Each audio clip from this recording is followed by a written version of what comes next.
তো welcome to the চ্যানেলের সকলকে স্বাগতম।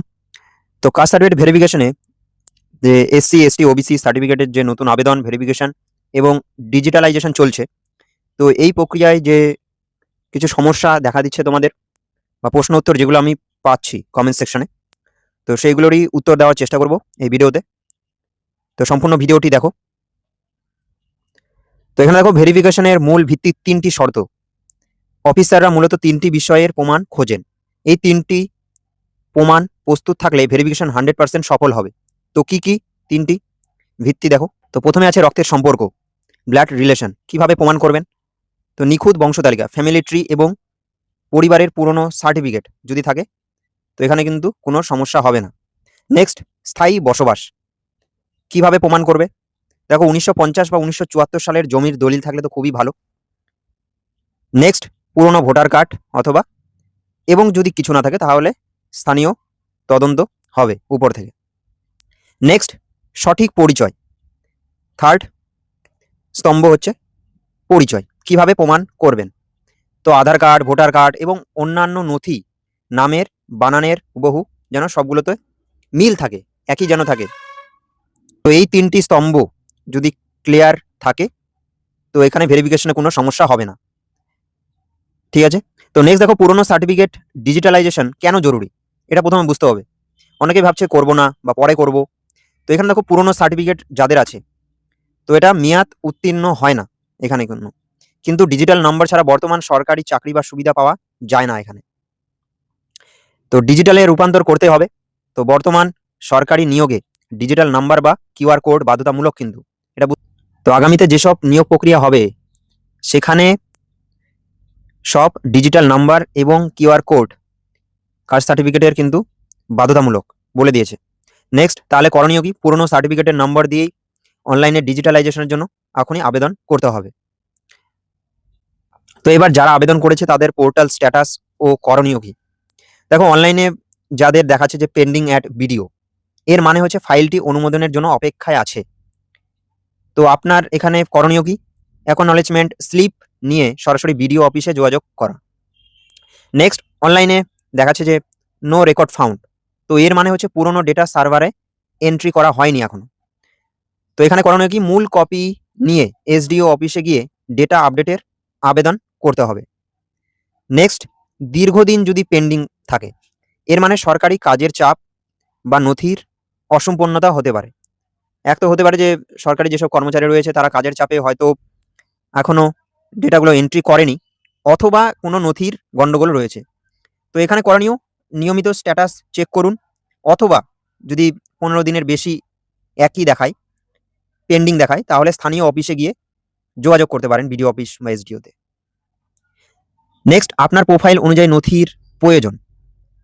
তো যাদের ফার্স্ট জেনারেশন বা প্রথম প্রজন্ম, তো শর্ত এখানে কি? বংশের কারো সার্টিফিকেট নেই, তো এখানে কি কি লাগছে? পঞ্চায়েতের রেসিডেন্সিয়াল সার্টিফিকেট, পরিবারের বয়োজ্যেষ্ঠদের পুরনো সরকারি নথি যদি থাকে। নেক্সট, নিখুঁত বংশতালিকা, স্থানীয় সম্প্রদায়ের সংস্থা পত্র এখানে লাগছে। আর যাদের এদিকে দেখে নেব, উত্তরাধিকারী যারা, বাবার বৈধ কাস্ট সার্টিফিকেট আছে যেখানে। তো এখানে দেখো, বাবার যে সার্টিফিকেট সেটাই কিন্তু সবচেয়ে শক্তিশালী প্রমাণ এখানে। নেক্সট, 1974 সালের জমির দলিল, এটা বসবাসের প্রমাণ হিসেবে থাকছে।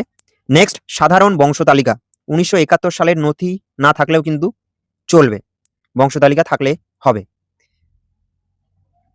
তো এবার দেখো, নিখুঁত বংশতালিকা, ফ্যামিলি ট্রি তৈরির ব্লুপ্রিন্ট। তো এখানে পারিবারিক ভাঙন বা দাদুর ডিভোর্সের কথা উল্লেখ করার কিন্তু প্রয়োজন নেই, শুধুমাত্র রক্তের সম্পর্কের ধারাবাহিকতা এখানে দেখাতে হবে কিন্তু। প্রথমে থাকছে প্রপিতামহ, নেক্সট পিতামহ, পিতা আর আবেদনকারী। আর এখানে কোনায় কি থাকবে? নিচে পঞ্চায়েত প্রধান বা মিউনিসিপ্যালিটির কাউন্সিলের সিল ও সই বাধ্যতামূলক কিন্তু, এটি আপনার আইনি স্বীকৃতি পত্র।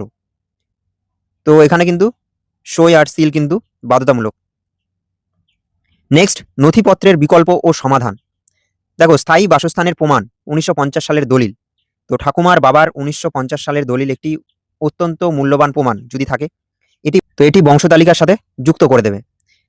এবার দেখো, দলিল না থাকলে কি করবেন? তো পুরনো ভোটার কার্ড যদি 1950 সালের হয়, ট্যাক্স রসিদ বা সরকারি চাকরির পুরনো সার্ভিস রেকর্ড, দলিলের বিকল্প হিসেবে এখানে কাজ করতে পারে।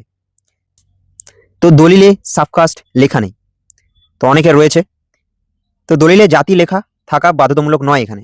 বংশের পেশাগত ঐতিহ্য অনুযায়ী পঞ্চায়েতের কাস্ট সার্টিফিকেট বা লোকাল রেসিডেন্সিয়াল সার্টিফিকেটই সাবকাস্টের প্রমাণ হিসেবে এখানে গ্রাহ্য হবে।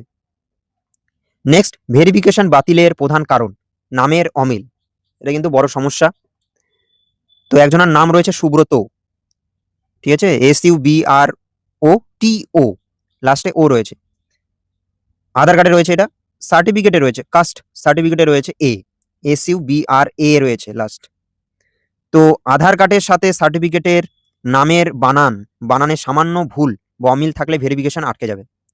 তো এখানে করণীয় কি? ভেরিফিকেশনে যাওয়ার আগে আধার কার্ডের নাম সংশোধন করে সার্টিফিকেটের নামের সাথে হুবহু এক করে নিন। নথিপত্রের মিল থাকায় সফলতার চাবিকাঠি এখানে। কিন্তু এখানে দেখো, কাস্ট সার্টিফিকেটের যে নামের বানান রয়েছে, ইংলিশে হোক বা বেঙ্গলিতে হোক, বা ডেট অফ বার্থ, তো সেটা কিন্তু আধার কার্ডে একই হুবহু থাকা বাধ্যতামূলক।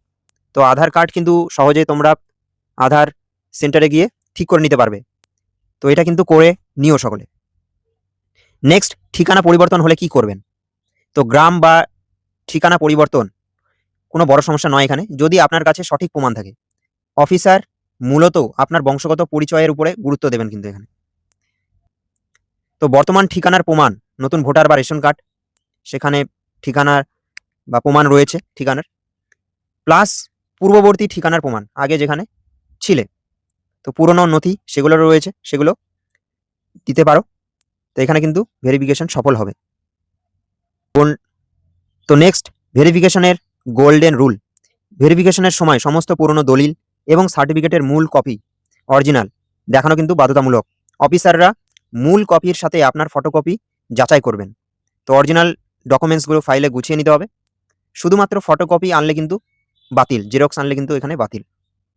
নেক্সট, স্থানীয় তদন্ত, ফিল্ড ইনকোয়ারি কি ঘটে এখানে? তো এখানে দেখো, ভেরিফিকেশন অফিসার আপনার গ্রাম পাড়ায় এসে প্রতিবেশীদের কাছে আপনাদের দীর্ঘদিনের বসবাস ও জাতিগত পরিচয় সম্পর্কে খোঁজ নেবেন। নেক্সট, প্রতিবেশীদের সাথে সুসম্পর্ক এবং জবানবন্দি অত্যন্ত জরুরি কিন্তু এখানে। অনেক সময় এলাকার প্রধান বা স্বীকৃত সমিতির কাছ থেকে জাতিগত পরিচয়ের একটি প্রত্যয়নপত্র, কমিউনিটি সার্টিফিকেট চাওয়া হতে পারে। তো এটি আপনার দাবিকে মজবুত করবে। নেক্সট, আবেদনের পর কতদিন সময় লাগে? দেখো, আবেদন অনলাইনে ফর্ম সাবমিট করলে নেক্সট ভেরিফিকেশন হবে 1 থেকে 3 মাস, সাধারণত এই সময়ের মধ্যে ইনকোয়ারি শুরু হয়। তো নেক্সট, সরকারি কাজের চাপের ওপর ভিত্তি করে সময় কম বা বেশি হতে পারে এখানে। তো আপনার অ্যাকনলেজমেন্ট স্লিপটি সযত্নে রেখে দেবেন এবং নিয়মিত পোর্টাল থেকে স্ট্যাটাস চেক করবেন। তো এবার দেখো, সবশেষে চূড়ান্ত চেকলিস্ট আমরা যদি দেখে নেই। তো আধার কার্ড ও কাস্ট সার্টিফিকেটের নামের বানান হুবহু এক আছে কিনা দেখে নিন। প্রয়োজনে আধার কার্ড আর কাস্ট সার্টিফিকেটের নাম এক করে নিন আধার কার্ড সংশোধন করে। নেক্সট, পুরনো সার্টিফিকেট থাকলে ডিজিটাল। তো নেক্সট, পঞ্চায়েত প্রধান অথবা কাউন্সিলর দ্বারা সিল ও সই করা সঠিক বংশতালিকা প্রস্তুত রাখুন। নেক্সট, ভেরিফিকেশনের দিন দেখানোর জন্য সমস্ত অরিজিনাল ডকুমেন্টস ফাইলে গোছানো যেন থাকে। নেক্সট, প্রতিবেশীদের সাথে সুসম্পর্ক ও পুরনো বাসস্থানের প্রমাণ রেডি রাখবেন। তো এই গেল আপডেট। তো আশা করি এই ভিডিওর মাধ্যমে তোমরা বুঝতে পারলে। তো থ্যাংক ইউ ফর ওয়াচিং। কিছু জানার থাকলে বা কোনো কোশ্চেন থাকলে অবশ্যই কমেন্ট সেকশনে করতে পারো। তো দেখা হচ্ছে নেক্সট ভিডিওতে। সকলে ভালো থেকো। Thank you.